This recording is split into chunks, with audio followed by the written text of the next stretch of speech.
আরে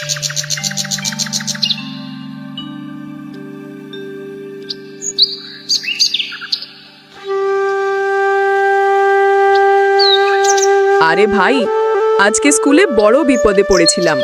হোমওয়ার্ক করিনি, স্যার জিজ্ঞেস করলো কাজ আনো নাই কেন। তারপর তুমি কি করলে? আমি ভেবেছিলাম মিথ্যা বলবো, সিরিয়াসলি খাতা হারিয়ে গেছে, কিন্তু না, হঠাৎ মনে হলো সত্যি বলি। বাহ, তাই বলেছিলে? হ্যাঁ, বললাম স্যার আমি হোমওয়ার্ক করিনি, ভুলে গেছি, খুব দুঃখিত।